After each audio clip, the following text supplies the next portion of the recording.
Hello, good afternoon to all of you. आवाज आ रही है हमारी? यस मैम, आवाज आ रही है। ओके। स्लाइड दिखाई दे रही है?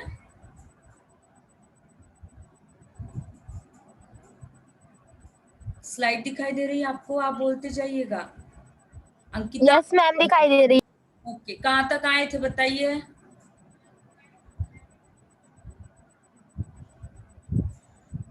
इस पिक्चर से कुछ क्लियर हो रहा है आपको? चलिए चलते हैं हम लोग। आपको बताया था कि दुखी चमार द्वार पर झाड़ू लगा रहा है और उनकी जो पत्नी है, नाम क्या है उनकी पत्नी का? याद आ रहा है किसी को? झुरिया। हाँ। झुरिया। हाँ, क्लियर नहीं हो रहा है क्या?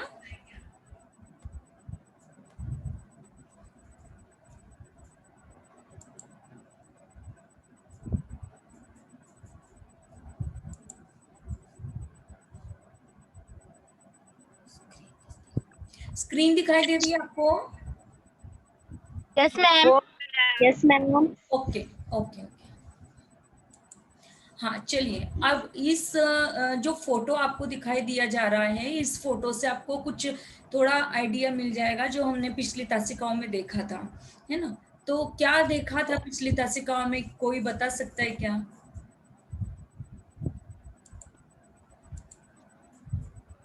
है कोई आप में से कि जो पिछले तासिकाओं में जा सकता है और पीछे जो हुआ है उसके बारे में डिस्कस कर सकता है ऐसा? सदगति की कहानी में दुखी चमार और झुरिया का वर्णन किया है। झुरिया वो उसके दुखी चमार की पत्नी रहती है। दुखी चमार उसकी बेटी की शादी के लिए पंडित के पास जाने की कोशिश करता है, पर वो बहुत गरीब और परिस्थिति की कमी से उसे बहुत से काम।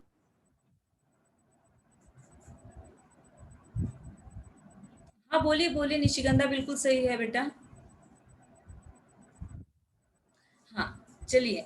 तो हमने आपको बताया था दुखी चमार जो हाँ, झुरिया गोबर में हाथ डाल के वो पोता लगाती है और फिर झुरिया कहती है उसे, दुखी चमार से कि जाओ, कहीं वो चले ना जाए अपनी बेटी की शादी की तारीख निकालने के लिए।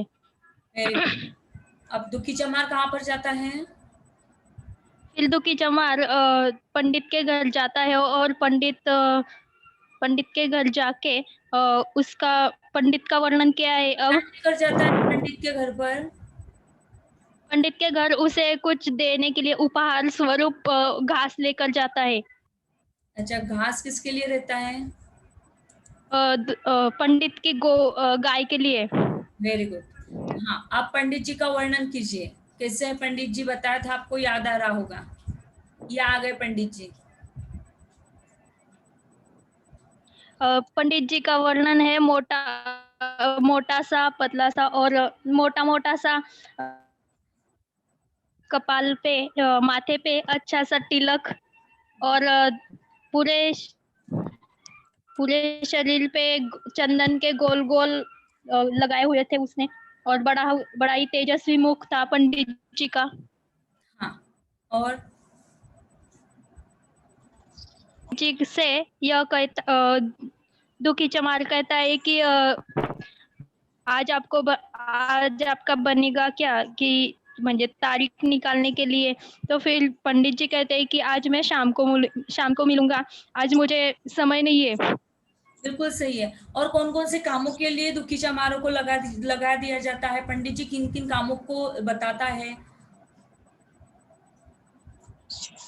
गाय को घास खिलाने के, वेरी गुड। और झाड़ू और और झाड़ू लगा लगा लगा लो, हाँ, और बेटे चक्को गोबर से लिप दो, वेरी गुड। और तब तक भोजन लकड़ी कर लो, चीरना। और ये फिर जरा भोजन कर आराम लो। करके चलूंगा। और कहाँ तक आए थे बताइएगा आप लोग? धीरे धीरे आगे चल रहे हैं हम लोग। याद आ रही कहानी आपको? जी ma'am. Yes ma'am. Very good. Jagriti, आप उधर से एडमिट करते जाइएगा, ठीक है? हाँ, तो हम बता रहे थे आपको कि घासी को अलग-अलग कामों के साथ जोड़ दिया गया है। इसे गाय के सामने डाल दे, जो वह लेकर आया हुआ है घास, तो उस घास को वह डालने के लिए बताना का प्रयास हमारा इनका है पंडित जी का। स्वाभाविक तौर पर पंडित जी की कही हुई हर चीज़ को हमारे घासी की हर चीज़ को हमारे दुखी को बताने का और दुखी को उन कार्यों को करने का वह प्रयास करता रहता है। तो दुखिया जो घास लेकर आया हुआ है तो गाय के सामने डालने के लिए वह प्रयास करता है। झाड़ू लेकर कितने काम लगा दिए, देखिएगा कि झाड़ू लेकर द्वार को साफ करना है और यह बैठक भी कई दिनों से लिपी नहीं गई है, उसे भी गोबर से लिप देने के लिए। और तब तक मैं क्या करूं, मैं तो भोजन भी करूंगा और उसके पश्चात मैं आराम भी कर पाऊंगा, है ना। अब देखिए कि किस प्रकार से हमारे दुखी चमार को काम को लगा देता है और वह स्वयं भोजन करके सोने के लिए चला जाता है। और लकड़ी भी चीर देने के लिए वो बोलता है, खलियान में 4 खांची भूसा पड़ा हुआ है ना, उसे भी उठा लाना और भूसोली में रख देना। दुखी बेचारा दुखी है और फिर से एक बार वह कामों के लिए लग जाता है। फौरन ही वह हुक्म की तालीम करने लगा, द्वार पर झाड़ू लगा दी, बैठक पर गोबर से लिप भी दिया और तब तक वह 12 बज गया। पंडित जी भोजन करने के लिए तो चले गए, लेकिन देखिएगा कि पंडित जी के भोजन करने के पश्चात भी दुखी ने अब तक भी सुबह से कुछ भी नहीं खाया था।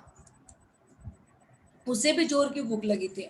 आपको तो भूख नहीं लगी ना, आपके मुंह में तो पानी नहीं आ रहा है, खाना वाना खा? नहीं हाँ, नहीं खाना वाना नहीं मैम नहीं मैम। नहीं वेरी गुड। तो देखिएगा दुखी को भी भूख लगी हुई है और स्वाभाविक सी बात है कि जब आगे वाला बंदा खाना खा रहा है तो निश्चित ही तौर पर पेट में तो चूहे दौड़ने ही वाले हैं और दुखी को भी भूख लगी है, पर वहां खाने को धरा ही क्या था और घर यहाँ से मील भर दूर था। वहां खाने चला जाए तो पंडित जी फिर से बिगड़ जाए, लेकिन डर भी तो है उसके दिल में कि कहीं वो वहां से यदि चला जाता है तो पंडित जी सगुन ही ना निकाल पाए और पंडित जी बता ही ना पाए, उस डर से वह जा भी नहीं सकता। और बेचारे ने भूख दबाई और वो जो बड़ी सी गांठ जो थी लकड़ी की, वो लकड़ी की गांठ फाड़ने लगा। लकड़ी की मोटी सी गांठ थी जिस पर पहले कितने ही भक्तों ने अपना जोर जमा लिया था, अपना जोर आजमा लिया था। वो उसी दमखम के साथ लोहे से लोहा लेने के लिए तैयार नहीं थी। मतलब देखिएगा कि इतनी बड़ी गांठ यदि उसके साथ कितने लोगों ने, कितने भक्तों ने उस पर अपना हाथ आजमाया था, तो किसी बस की बात नहीं थी दोस्तों वो कि उस गांठ को वो तोड़ पाए। तो दुखी चमार जो कि वह सुबह से भूखा था, प्यासा था, इतना कर्म करते रहा था, तो क्या वह उस गांठ को फोड़ पाता? स्वाभाविक नहीं है दोस्तों। लेकिन फिर भी हमारा दुखी जो है वो कार्य करते रहते हैं, क्योंकि बिटिया के लिए पता नहीं कितने प्रयास करते हैं। दोस्तों ये कहानी केवल दुखी की नहीं है, अपितु वह समाज के तमाम ऐसे पिताओं की ओर संकेत करवाती कि पता नहीं अब तो यह शादी का शगुन निकालवाने के लिए वो जाता है।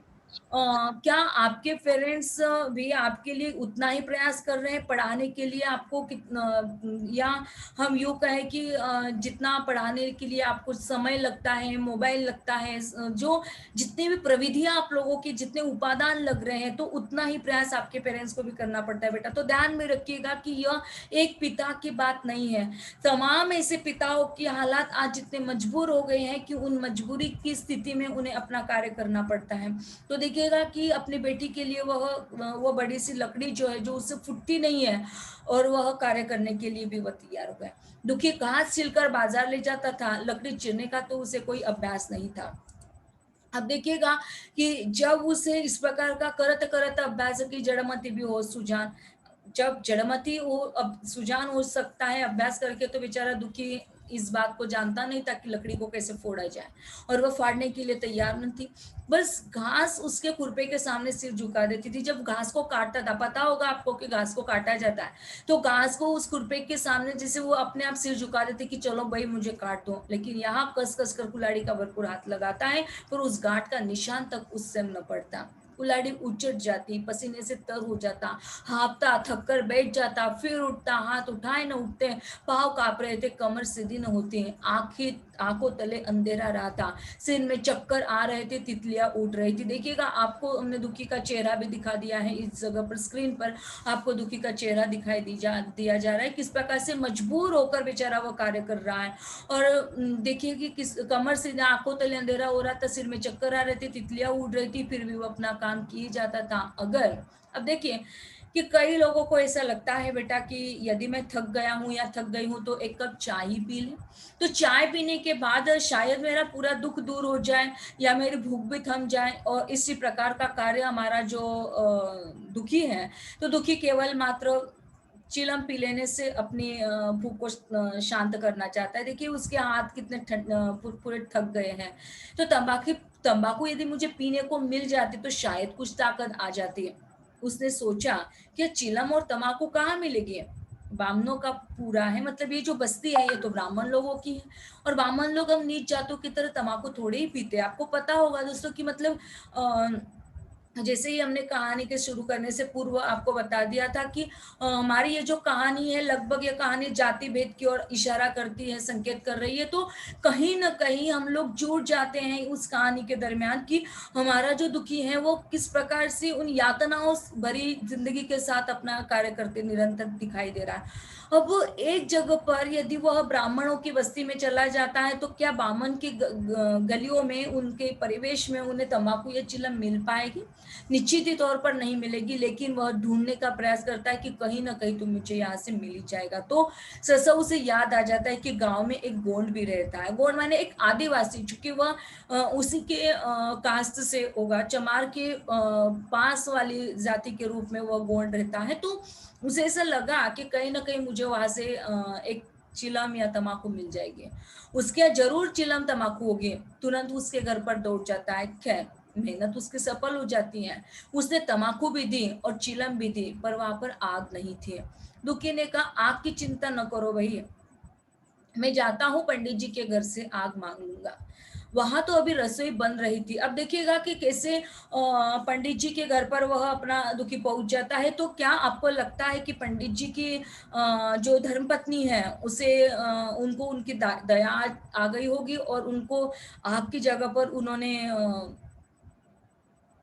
खाना दे दिया होगा? क्या लगता है आपको? Can you guess? आपके नहीं। गूगल, हाँ, आपके गूगल क्लासरूम में हमने एक छोटी सी लघु नाटिका डाली थी, चूंकि वह सदगति कहानी पर बनी हुई है। बहुत अच्छी और सुंदर मार्मिकता की भरी कहानी है, लघु नाटिका है वह। देखी क्या आप लोगों ने? कितने लोग हैं गूगल क्लास? रुचिता, आप कुछ कहना चाहते हो बेटा? आपने देखा? हाँ। Very good. बहुत बढ़िया बेटा, आपने उसे देखा, उस कहानी को लघु नाटिका के जरिए बहुत सुंदर आयाम बनाने का प्रयास उन्होंने किया हुआ है। तो आप सभी लोगों से गुजारिश है कि आप लोग गूगल क्लासरूम के साथ जुड़िएगा।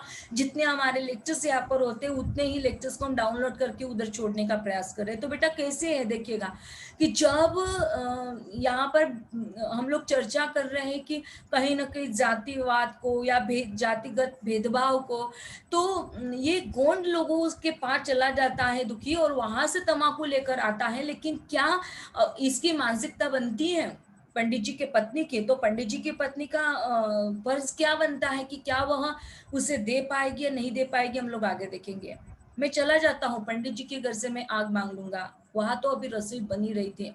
ये कहता हुआ दोनों चीजें लेकर वो चला जाता है पंडित जी के घर में। बरोठे के द्वार पर खड़ा होकर वो बोला, मालिक, रची के आग मिल जाए तो चिलम पी ले। मतलब वो कहता है कि उसके बैठक में, बरोठा माने क्या, तो बैठक, नीचे दिया भी हुआ है देखिएगा। और रची के सा मतलब होता है कि जरा सा आग मिल जाए तो चिलम में पी लूं। पंडित जी भोजन कर रहे थे। अब देखिएगा कि पंडित जी किस प्रकार से खाना खा रहे हैं, आपको दिखाया जा रहा है स्क्रीन पर। तो आप उसे भी देखिएगा कि पंडित जी भोजन कर रहे हैं और पंडिताइन पूछ रही है कि ये कौन आदमी आग मांग रहा है। पंडित कहता, अरे वही ससुरा दुखिया चमार है, कहाँ है, थोड़ी सी लकड़ी चीर दे, आग तो है, दे दे। अब देखिएगा कि पति अपनी पत्नी को किस प्रकार से समझाने का प्रयास करता है। पत्नी उसे पूछती है कि अरे यार कौन आया हुआ है, कौन आग मांग रहा है? तो कहता है कि दुखी चमार आया हुआ है। पंडिताई ने भवे चढ़ाकर कहा, क्योंकि नाग भवे किस प्रकार से औरतें चढ़ाती हैं, डू यू नो, आपको अलग से बताने की जरूरत नहीं है। तुम्हें तो जैसे पोथी पत्रे के फेर में धर्म करम किसी की बात सुधी नहीं रही। चमार हो, धोबी हो, पासी हो, मुंह उठाए घर में चलाए। हिंदू का घर न हुआ। एक मिनट, इनको एडमिट कर देते, ये जो बच्चियां आई हुई हैं इनको एडमिट कर देते, फिर उसके बाद। हाँ, पंडिताइन ने बड़े भव्य चढ़ाकर कहा, तुम्हें तो जैसे पोथी पत्रे के फेर में धर्म करम किसी बात की सुधी नहीं रही। चमार हो, धोबी हो, पासी हो, मुंह उठाए घर में चला जाए। हिंदू का घर न हुआ कोई सरा हुई है, कह तो दाढ़ी जहां से चला जाए, नहीं तो इस लोहाटे से मुंह झुलस दूंगी, आग मांगने चले। अब देखिएगा कि एक औरत होने के नाते, एक स्त्री होने के नाते एक संवेदना होनी चाहिए, एक मानवीयता, एक ह्यूमैनिज्म होना चाहिए कि नहीं, वो आदमी जो सुबह से लेकर शाम तक, दोपहर तक वो कार्य कर रहा है, अपना पति दिन भर बैठा हुआ है, पति को खाना खाने के लिए दे रही है, लेकिन वही पत्नी एक नारी हृदय, एक नारी संवेदना होने के नाते क्या हम लोग अपने ही अपनत्व को भूल गए हैं? क्या ह्यूमैनिज्म को यहाँ पर बुला दिया जा रहा है? तो निश्चित ही तौर पर उस ह्यूमैनिज्म के पार्ट जो बड़े बड़े मंचों पर लिए जाते, मेरे प्यारे दोस्तों, यहाँ पर आते हुए हम अपने ही ह्यूमैनिज्म को भूल गए। और किस प्रकार से पंडित की पत्नी पंडिताइन ने दुखी चमार को आग देने के लिए मना कर दिया। और जब वो पंडित जी उसे समझाते तो देखिएगा कि वो किस प्रकार से वह पंडित जी पर पंडित जी की कहने के अनुसार वह दुखी चमार पर वह आग फेंक देती है और वह किस कहाँ पर उसके आग चली जाती है। तो पंडित जी ने उन्हें समझा कर कहा, भीतर आ गया तो क्या हुआ, तुम्हारी कोई चीज तो छुई नहीं, धरती पवित्र है, जरा सी आग दे क्यों नहीं देती? काम तो हमारा ही कर रहा है, कोई लोनिया यही लकड़ी फाड़ता तो कम से कम 4 आने लेता। मतलब लकड़ी को फाड़ने वाला यदि वहां पर आ जाता तो वो कम से कम 4 आने लेता, ये बेचारा तो सुबह से लेकर शाम तक अपना काम कर रहा है। पंडिताई ने गरज कर कहा, वो घर में आया ही क्यों?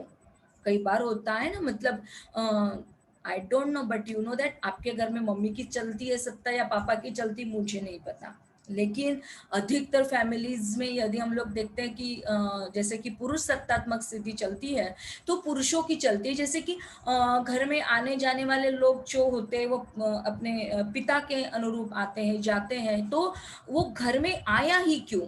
तो यहाँ पर भी हमारी जो प्राचीन परंपरागत पद्धति है उसे हम समझाने का आपको प्रयास करें निरंतर रूप से कि हमारा ये जो पंडित है, पंडित अपने अनुरूप उसे लेने के लिए बोलाता है, अपने कामों के लिए जुटा देता है, लेकिन पंडिताइन कहती कि वो अपने घर में क्यों आए?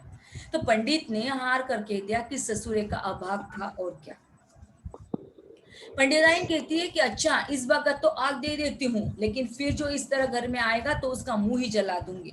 अब देखिएगा कि पंडित और पंडिताइन इन दोनों के नेचर से बेटा अभी आप लोग वाकिफ हो गए हो कि किस प्रकार से वह अपना कार्य करने के लिए लोलुप हो जाती, किस प्रकार से वह संवेदनहीन हृदय शून्य औरत के रूप में दिखाई देती है कि दुखी के कानों में इस बातों की बनक पड़ रही थी। क्योंकि देखिएगा कि किस प्रकार से हम यदि किसी के घर पर जाते हैं तो भले ही हमें उनकी बातों को या उनकी बातें हमारे कानों तक समझ में न आए, लेकिन हम लोग उनकी बातों का एहसास जो होता है वो फील कर पाते। तो ऐसा ही हमारा बेचारा दुखी चमार, चूंकि वही इसकी मजबूरी थी और इसी मजबूरी के कारण वहां पर चला जाता है, तो दुखी के कानों में इस बातों की बनक पड़ रही थी, पछता रहा था, नहा के आया। सच तो कहती है कि पंडित के घर में चमार कैसे चला जाए। देखिए वो कितना सोच मग्न हो गया है, उसका चेहरा तो देखिएगा, उसके बाल कितनी झुर्रियां उसके चेहरे पर। तो ये सब आपको बताने के लिए लोलुप कर रहा है दोस्तों कि उस जमाने में किस प्रकार की हालात थी और किस प्रकार का वो जमाना था। तो बड़े पवित्र होते हैं ये लोग, तभी तो संसार पूछता है। और वास्तविकता का दर्शन भी वह दुखी के माध्यम से पंडित प्रेमचंद जी में करवाना चाहते कि ब्राह्मण लोगों को मतलब 4 जातियां होती है, यदि हम कर्म के अनुरूप कहें ना, धर्म के अनुरूप नहीं। हमारा कहने का तात्पर्य आप समझिएगा कि कर्म के अनुरूप, कार्य के अनुरूप वह उस जमाने भी हुआ करता था कि जैसे ब्राह्मण यानी क्या कि जो ब्रह्म की विद्या को आत्मसात करता है, दैट्स कॉल्ड ब्राह्मण, है ना। फिर ब्राह्मण के पश्चात क्षत्रिय आता है। तो क्षत्रिय से तात्पर्य क्या होता है कि मानते हुए चलिएगा कि जो धर्म की रक्षा करता है ना, मतलब पूरे संसार की जो रक्षा करता है, उसका रक्षा का भार उसके कंधों पर होता है, तो वो क्षत्रिय कहलाता है।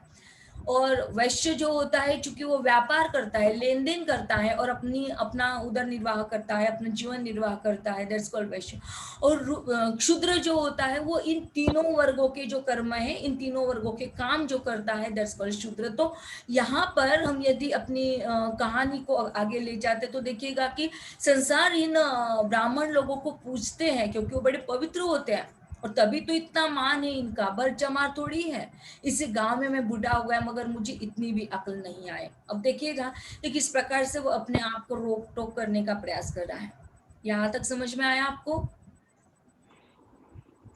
Yes ma'am. क्लियर हो रहा है? Yes ma'am. Yes ma'am. आगे बढ़े, आपकी इच्छा हो तो। हाँ मैम, आगे बढ़ो।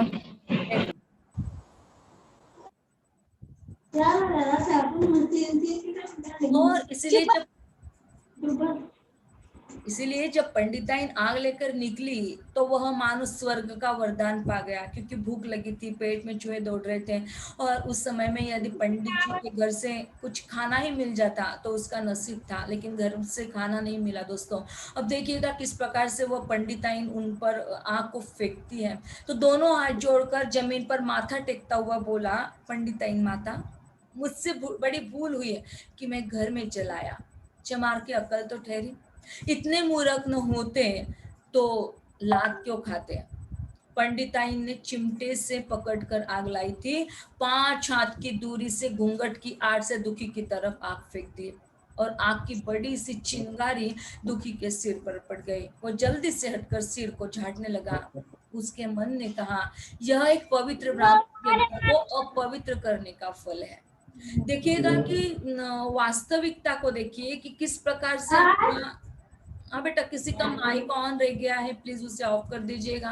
आपकी आवाज से इको हो रहा है सारा आवाज, तो क्लियर नहीं होगा।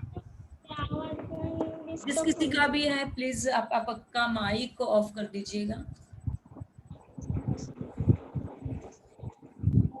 तो हमारा जो दुखी चमार है, वह दुखी चमार एक निम्न जाति का होने के साथ साथ वह अपने आप को एक घुटन भरी महसूस कर रहा है कि यार मैं यहाँ पर तो आया, लेकिन किस प्रकार से मैं घर में चला गया। ये तो बड़े पवित्र लोग होते हैं, और पवित्र लोग होते हैं, और हम लोग बिल्कुल पवित्र नहीं होते, और शायद इसलिए तो हम लोग लात खाते हैं। और 5 हाथ की दूरी से घूंघट की आड़ से दुखी की तरफ फेंकी गई वो आग की चिंगारी दुखी के सिर पर पड़ जाती, और वो जल्दी से पीछे हटकर अपने सिर को झाड़ता है ताकि वह जो चिंगारी थी वो नीचे गिर जाए।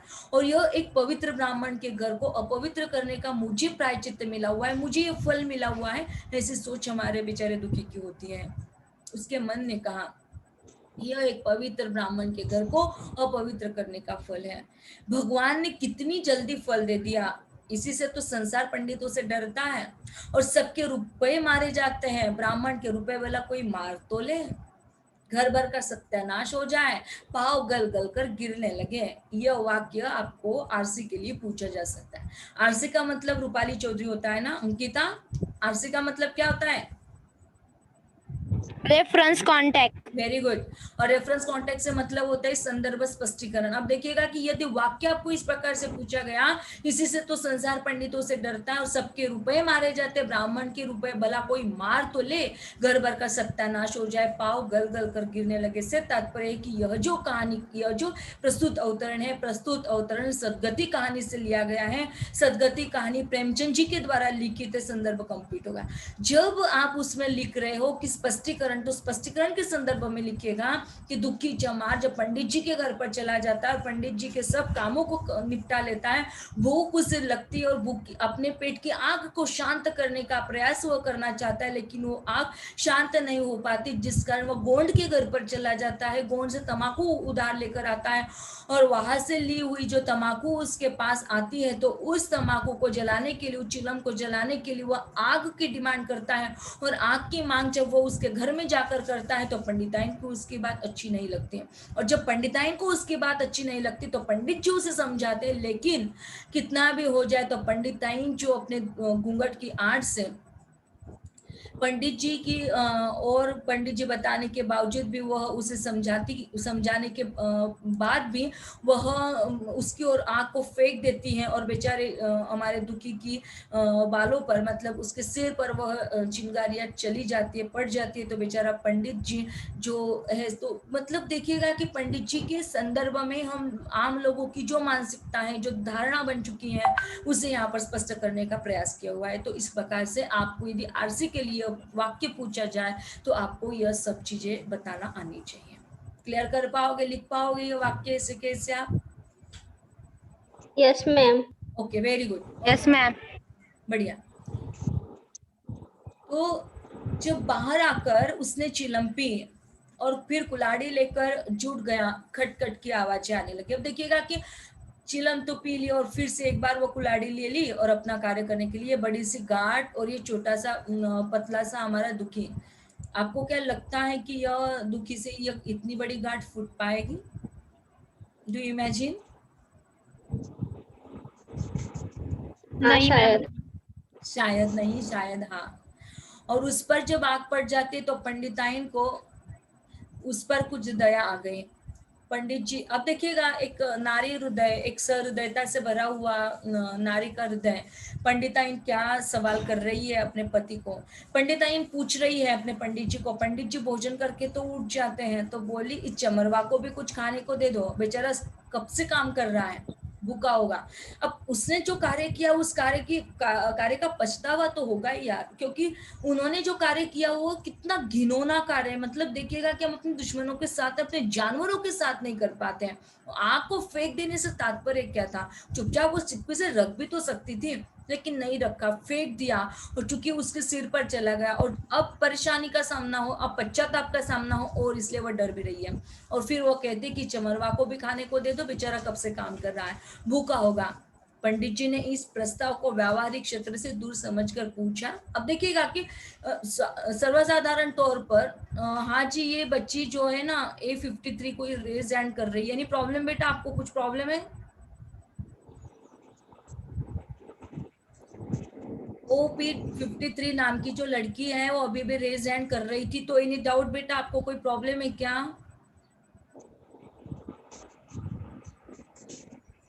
बोलते जाइएगा आप लोग, हम लोग आगे बढ़े, बीच में रुके, कोई डाउट सेशन है आपका? डाउट सेशन लेंगे बेटा। डाउट सेशन कहानी के अंत में हम लोगों का जो लेक्चर्स हो जाएगा उसके अंत में आपका डाउट सेशन होगा, निश्चित तौर पर होगा। हाँ, तो देखिएगा कि जब पंडिताइन उसके सिर पर आग डाल देती तो कहीं ना कहीं उसका अंतर्मन उसे कसोटता है कि नहीं, हमने ये बुरा काम किया, और इसलिए वह प्रस्ताव रखती। तो पंडित जी ने इस प्रस्ताव को व्यावहारिक क्षेत्र से दूर समझकर पूछा, रोटियां है?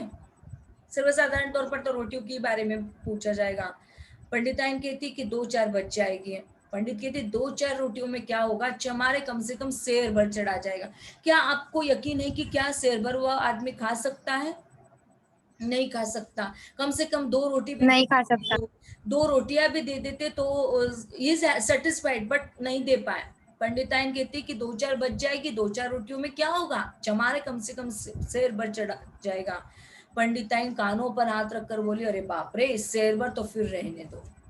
अब दूर से सलाम कर दिया, दूर से उन्होंने रहने दे का वादा कर दिया पंडित जी को, पंडिताइन ने।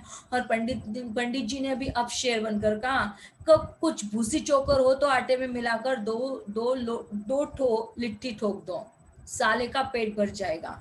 देखिएगा कितना अजीब वाक्य है उनका, कितना अजीब वाक्य है कि मतलब सुनने में भी बुरा लगता है, देखने में भी बुरा लगता है, कहने में भी बुरा लगता है कि एक पंडित होने के नाते कुछ भूसी होगी तो उसमें चोकर आटे में मिला दो। अब देखिएगा कि किस प्रकार से वह प्रयास कर रहे हैं निरंतर रूप से कि साले का पेट भर जाएगा, और पतली रोटी से इन नीचों का पेट नहीं भरता, इन्हें तो ज्वार का लिट्ठा चाहिए, मतलब ज्वार की जो बड़ी रोटी होती है वही चाहिए, ऐसा कहने का जो प्रयोजन है यह पंडित जी का है। जरूरी नहीं है दोस्तों कि किसी गरीब व्यक्ति को आप इस प्रकार के ताने दो, या हम यूं कहेंगे कि किसी कोई गरीब व्यक्ति होता है तो उस गरीब व्यक्ति का रूप में यदि आप उसके ताने दे रहे हो या आप उसको खाने के बारे में कुछ कह रहे हो तो यह नितांत गलत बात है, यह बात अच्छी नहीं है। तो किसी के भी खाने पर मत आइएगा प्लीज। तो किस प्रकार से वो कहता है कि साले का पेट भर जाएगा, पतली रोटियों से तो नीचों का पेट नहीं भरता, इन्हें तो ज्वार का लिट्ठा चाहिए। पंडिताइन क्या कहती, अब जाने भी दो, धूप में कौन मरे।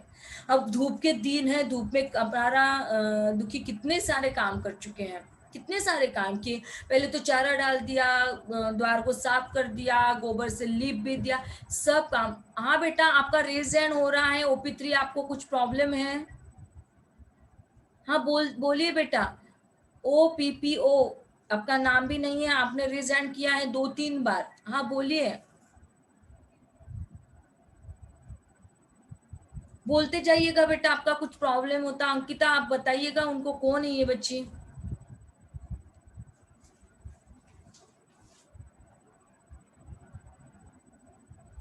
कौन है, हमारी समझ में नहीं आ रहा है, क्योंकि आपके मैम उसका नाम नहीं लिखा है वहाँ पे। हाँ वही, वो रेज हैंड कर रहे हैं ना, उससे कुछ कहना है तो प्लीज कह दीजिएगा, क्योंकि समय चला जाएगा। फिर यदि प्रॉब्लम है, मैसेज डाल दूं क्या मैम उसे? नहीं, उससे कुछ प्रॉब्लम होगा तो डिस्कस करें ना लेक्चर्स रूम में, क्यों आप उनको मैसेज डाल रही हो?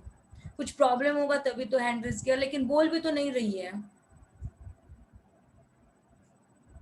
चलिए जाने दीजिए, हम लोग आगे बढ़ते। तो जैसे कि उन्होंने पंडित जी ने बता दिया, तो पंडित और पंडिताइन कहती है कि जाने दो, अब मैं धूप में नहीं मरूंगी। मतलब वो किचन में जाने के लिए तैयार नहीं, धूप में काम करने के लिए तैयार नहीं, लेकिन हमारा बेचारा दुखी सुबह से लेकर अब दोपहर तक निरंतर रूप से काम कर रहा है। यहाँ तक समझ में आया बेटा सभी को? जी मैम। जी मैम। किसी को कोई सवाल है? नहीं मैम। नहीं मैम। दुखी ने चिलम पीकर फिर से कुल्हाड़ी संभाली। दम लेने से जरा हाथों में ताकत आ गई। कोई आधे घंटे तक फिर कुल्हाड़ी चलाता रहा, फिर बेदम होकर वही सिर पकड़ के बैठ गया। देखिए ये हमारे दुखी की हालत है, कितना, मतलब देखिए कितना बेचारा पसीने से लथपथ और किस प्रकार से वो कार्य। और इतने में वो वही गुण वहां पर आ जाता है कि जिसने उन्हें चिलम दी थी। तो बोला, क्यों जाने देते हो बूढ़े दादा, तुम्हारे यह फाटे फाड़े यह गांठ न फटेगी, नाक हल्का नोचो में तुम क्यों परेशान हो रहे हो, तुमसे तो यह गांठ फटेगी नहीं। दुखी ने माथे का पसीना पोंछ कर कहा, अभी तो गाड़ी भर भूसा भी ढोना है भाई। गोंड कहता है, कुछ खाने को मिला, ये काम ही कराना जानते हैं, जाके मांगते क्यों नहीं। दुखी कहते हैं, कैसी बात करते हो चिकुरी, ब्राह्मण की रोटी हमको पचेगी। कितना बड़ा मार्मिक ताना प्रेमचंद जी ने दिया। देखिएगा कि प्रेमचंद जी का जो साहित्य है, पहले ही बता दिया था कि प्रेमचंद जी का जो साहित्य, संपूर्ण समग्र साहित्य प्रेमचंद जी का, वह वाह का साहित्य नहीं, आह का साहित्य है। अब देखिएगा कि आह के साहित्य के दरमियान वो किस प्रकार की यातनाओं को बताते, किस प्रकार के दुखों को बताते हैं। अब दुख कैसे है, अब वास्तविकता कैसी, यथार्थता कैसी, कि दुखी ने अपना माथे का पसीना तो पोंछा और क्या कहलवा दिया कि अभी तो गाड़ी भर मुझे भूसा भी ढोना है वे। और फिर गोंड क्या कहता है कि कुछ खाने को मिला या नहीं मिला, काम ही कराना जानते ये लोग, जाके मांगते क्यों नहीं। दुखी कहता है कि कैसे बात करते हो चिकुरी, ब्राह्मण की रोटी क्या हमको बचेगी, ब्राह्मण की रोटी कभी पच नहीं पाएगी। हमने इसके पूर्व भी आपको 10 बार कहा, आप में से यदि कोई ब्राह्मण की बेटी हो तो हमें क्षमा कर दीजिए। और इसीलिए हमारा प्रयास भी यही है, इसलिए आपको सामने स्क्रीन हमने शेयर की हुई है। हमारे पॉकेट के कोई भी वर्ड्स आपके साथ शेयर करना नहीं चाहते दोस्तों।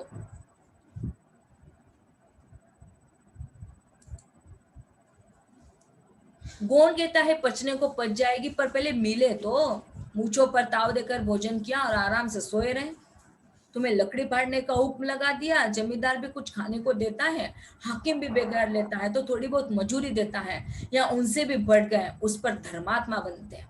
कितना बड़ा पूरे समस्त जगत का वास्तविक सच यहाँ पर उगलवा दिया है गोंड के जरिए। क्योंकि सही तो कह रहा है कि यदि पचने को पच जाएगी, लेकिन वो मिल तो जाए, तो वह हमें पच भी जाए। लेकिन मूंछों पर ताव देकर भोजन किया और आराम से सो गए। कौन सो गया अभी? अब तो हमारे पंडित जी सो गए और तुम्हें लकड़ी फाड़ने का हुक्म दे दिया। और जब उसे लकड़ी फाड़ने का हुक्म दे दिया। हाँ अंकिता, आप हमारी आवाज को बेटा सुन रही हो तो आप एक स्क्रीनशॉट निकाल लीजिएगा प्रेजेंटी का और हमारे मोबाइल पर डाल दीजिएगा। Yes ma'am. ओके, तो इस पेज का ना? हाँ बेटा, इस लेक्चर का, और डेली आपको यही कार्य करना है। जब भी हमारे लेक्चर्स होंगे उस दरमियान आप जितने बच्चे जुड़ रहे हैं उन सभी का गूगल फॉर्म भी आप सभी लोगों को फिल करना है बेटा। लेक्चर्स के तुरंत बाद जो पॉइंट आपको आज का पढ़ाया गया है कि सदगति कहानी, बस सदगति कहानी का विवेचन डाल दीजिएगा तो भी सफिशिएंट होगा, लेकिन हर एक को गूगल फॉर्म भरना अनिवार्य है। जितने बच्चे लेक्चर्स को रहते हैं उन सभी बच्चों के लिए कंपलसरी अटेंडेंस आपका होगा, उसमें आपका गूगल फॉर्म होना नितांत आवश्यक है। ओके, आगे बढ़ते हैं। तो गोंद जो है वो पचने को तो पच जाएगी, पर पहले मिले तो पूछो। परताव देकर भोजन किया और आराम से सोए, तुम्हें तो लकड़ी फाड़ने का हुक्म लगा दिया। जमींदार भी कुछ खाने को देता है, हाकिम भी बेगार लेता है तो बड़ी बहुत मजूरी देता है, और उनसे भी बढ़ गए, उस पर एक धर्मात्मा बन जाते हैं। मतलब देखिएगा कि कामों को लगा दिया, खुद ने खाना खा लिया और खुद ने आराम करने के लिए भी चले गए, लेकिन इनको बड़े धर्मात्मा बनते हैं, कामों को लगा दिया और खुद जाके सो गए। दुखी बेचारा डर रहा है, और दुखी कहता है कि धीरे धीरे बोलो भाई, कहीं सुन ले तो आफत आ जाए। यह कहकर दुखी फिर से संभल पड़ा और कुल्हाड़ी की चोट मारने लगा। चिकुरी को उस पर दया आई, आकर कुल्हाड़ी उसके हाथ से छीन ली और कोई आधा घंटे तक खूब कस कस कर उसने कुल्हाड़ी चलाई, पर गांठ में एक दरार भी न पड़ी। तब उसने कुल्हाड़ी फेंक दी और यह कहकर भी वो वहां से चला गया कि तुम्हारे फाड़े न फटेगी, चाहे जान भी निकल जाए। कौन सी यथार्थता के साथ वाकिफ करवा दिया दोस्तों, शरीर पर रोंगटे खड़े हो जाते हैं कि गोंड उन्हें आता है और गोंड कहलवा देता है कि तुम्हारे फाड़े यज्ञ न फटेगी, चाहे तुम्हारी जान भले निकल जाए। क्या हमारे दुखी की जान सही में चली जाएगी? क्या दुखी अपने बेटी की साइड, दुखी के अपने बेटी की शादी की सगुन की साइड निकलवा कर लेकर जाएगा? नहीं। क्या होता है देखिएगा, किस प्रकार से दुखी को कितना परेशान करने के लिए हमारा पंडित जी मजबूर कर देता है। अब देखिए कि दुखी सोचने लगा कि बाबा ने यह गांठ कहाँ रख छोड़ी थी, फाड़े नहीं फटते, कहीं दरार तक भी तो नहीं पड़ती है, मैं कब तक इसे चीरता रहूंगा। अभी घर पर 100 काम पड़े हैं, कार परोजन का घर है, मतलब कार करना है, कार्य का मतलब कार्य है ना, कि मैं कार्य करना है तो कार्य शब्द अपभ्रंश हो गया है। एक न एक चीज घटी रहती है, पर इन्हें इसकी क्या चिंता। चलू तब तक तो भूसाई उठा लो, कह दूंगा बाबा आज तो लकड़ी नहीं पटी, कल आकर मैं फाड़ दूंगा। इतनी हिम्मत होनी चाहिए, लेकिन हिम्मत देखिएगा कि वो बस केवल अपने मन में सोच रहा है कि मैं ऐसा कहूंगा, और वह घास जो भूसा है वहां का वो ढोने के लिए तत्पर हो जाता है। उसने झौवा उठाया, झौवा पता नहीं होगा आपको तो हम बता दें कि जो भूसा ढोने के लिए बहुत बड़ा प्लास्टिक वाला बनाया जाता है ना, मतलब उसमें ढेर सारा भूसा हम लोग डालकर पीठ पर या सिर पर लाद कर चले जाते हैं। दसवाल झौवा जो खेतों वाले या किसानों की बेटी या इसमें होगी तो स्वाभाविक तौर पर समझ जाएगी। तो उनका जो खेत था वो खलिहान यहाँ से 2 फरलांग से कम न था, मतलब 2 फीट से ज्यादा